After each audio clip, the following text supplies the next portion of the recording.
Nani huyo? Leo tuko na moja kati ya kazi bora tena kabisa hapa, kutoka katika ardhi ya mkoa wa Njombe, Mashine.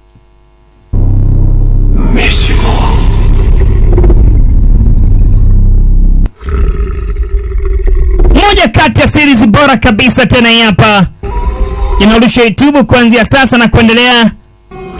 Nikisema ni moja kati ya kazi bora kabisa, na maanisha kwamba hii ni moja kati ya kazi kubwa kweli kweli. Unaposikia tena sauti bora hapa, inabidi ujue ni Nia Khan King Khan. Nipo kwenye microphone kutoka Mautu Films, waleta kazi bora kabisa tena kama hizi. Msitu wa Wafu hii hapa, ukijichanganya ukiingia tu mpwimbwi lazima kikulambe. Cheza na Njombe. Mashine hapa tena. Mchongo ni kwenda msituni, kwenda kufanya upelelezi ili kugundua baadhi ya vitu vya ajabu vya samani zaidi. Ndipo wauni wanaingia tamaa, wanahitaji pia nao waende ili kwenda kupata hivyo vitu vya upande wao. Lakini msomi anaambia, sikilizeni, nyinyi mnachokifanya ni makosa makubwa. Mimi nakujua ni mtu mwenye tamaa sana. Tafadhali nikupe taarifa, kaa mbali na mimi.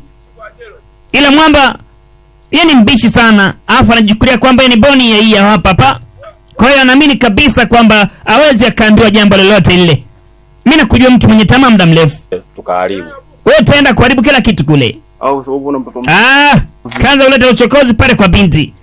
Binti mrembo kweli kweli, ambaye pia ndio queen wa sinema hii. Jomba amemind. Ila atafanya nini? Achana nao watoto wadogo. Unajua cha kuwafanya. Mimi nikupe tu taarifa kwamba hii ni moja kati ya kazi bora kabisa, Msitu wa Wafu, ikiwa ni miongoni mwa kazi bora tena kutoka katika ardhi ya Njombe, ambayo inapatikana kupitia YouTube channel ya Mautu Films. Unapangaje kuikosa? Kwa mfano mashine kubwa tena kama hii hapa. Mimi niseme tu kwamba hii ni moja kati ya kazi bora kabisa, usipange ukosa hata mara moja. Mashine. Tukone watu namna wanavyokwenda kujichanganya huko katika msitu wa ajabu. Pindi pale watu wanapoingiza tamaa katika vitu ambavyo vitakii tamaa, hapa ndio mzozo unapokwenda kuanza sasa. Mimi nikwambie tu, sina mengi ya kuongeza mpaka sasa. Hii nadhibitisha kusema kwamba ni mashine bora kabisa tena. Zunguka hivi, kuna sehemu hivi, kuna wamechoma msitu hivi.